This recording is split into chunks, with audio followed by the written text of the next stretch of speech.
আচলতে কালি মই গুৱাহাটীৰ পৰা নামবৰ আমাৰ ট্ৰেভেলছত মই কমাৰবন্ধালৈকে টিকট কাটিছিলোঁ। যেতিয়া মই 9টা তাত মানে প্ৰায় 10টামান বজাত বাছত উঠিছোঁ।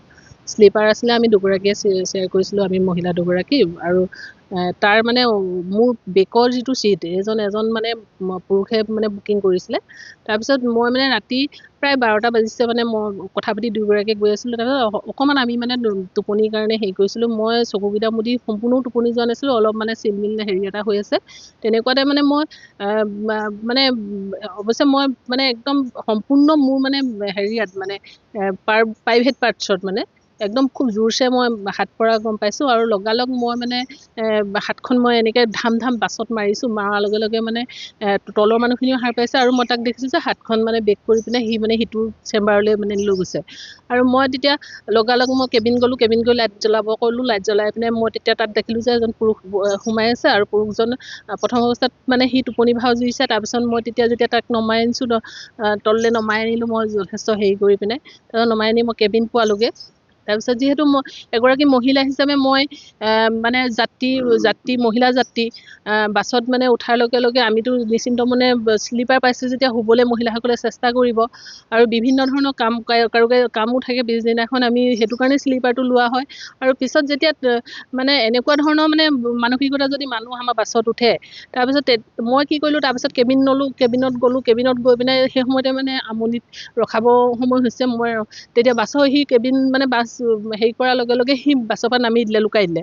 তাৰপিছত মই বাছখন মানে মই ভাবিছোঁ যে তাক সেইখিনিতে মই সোধ-পোছ কৰিম অকণমান।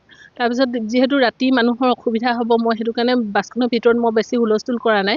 তাৰপিছত সি কি কৰিলে, কেবিনত মই তাৰপিছত ড্ৰাইভাৰক ক'লোঁ যে কেবিনতে ৰখাই থওক, আৰু মই য'ত কাউণ্টাৰত টিকট কাটিছিলোঁ তালৈ ফোন কৰিছোঁ যে মোৰ এনেকুৱা এটা ঘটনা ঘটিছে, মই কেবিনত মানে বহাব কৈছোঁ, কেবিনৰ পৰা যাতে মানুহজন আঁতৰি নাযায়।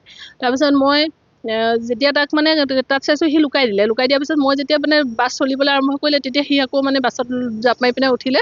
আৰু মই দেখি লগালগ মানে কেবিনত গ'লোঁ। তাক মই লগালগ মানে আমাৰ যিটো আৰক্ষী বিভাগৰ 112, মই যিহেতু এগৰাকী মহিলাৰ হৈ কাম কৰি থকা মহিলা হয়, মই এগৰাকী জনপ্ৰতিনিধিও হয়, মই এখন পঞ্চায়তৰ মানে সভানেত্ৰী হিচাপে কাৰ্যকাল কৰি আছোঁ।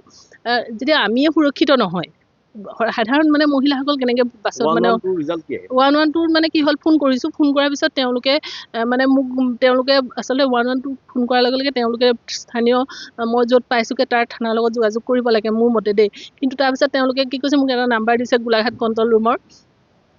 কণ্ট্ৰল ৰুমৰ নাম্বাৰটোৱে মই ফোন কৰিছোঁ। আকৌ ফোন কৰাৰ পিছত তেওঁলোকে আকৌ মোক বেলেগ এখন থানাৰ নাম্বাৰ মানে দিছে, আপুনি যোগাযোগ কৰক, আপুনি গোলাঘাট সোমোৱাই নাই, আমি কেনেকৈ কি কৰিম, এনেকুৱা কিছুমান প্ৰশ্ন কৰিছে।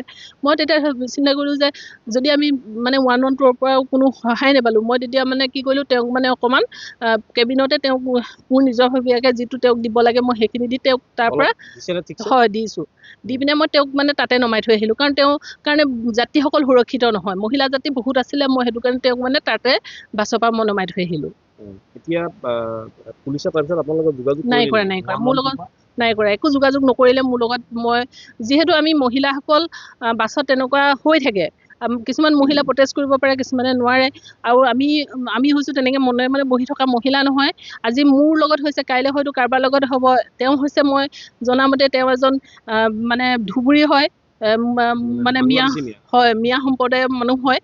তেওঁক সেইটো কাৰণে মই বাৰে প্ৰতি কৈছোঁ, তেওঁ ইয়াত মানে গোলাঘাটৰ ক'ৰবাত মানে হেৰি মিস্ত্ৰী কামৰ কাৰণে আহিছিলে। মই তেতিয়া মানে মোৰ বহুত খং উঠিছে, কাৰণ আমাৰ গোলাঘাটৰ মানে আমাৰ নিজৰ গাত মোৰ গাত যিহেতু হাত দিছে তেওঁ, আৰু আমাৰ গোলাঘাটত কিমান মহিলাক অপকাৰ কৰিব, সেইটো কাৰণে মই তেওঁক তাতে নমাই থৈ আহিলোঁ। যিকোনো খবৰৰ বাবে যোগাযোগ কৰক আমাৰ এই নম্বৰত 9181 307 221।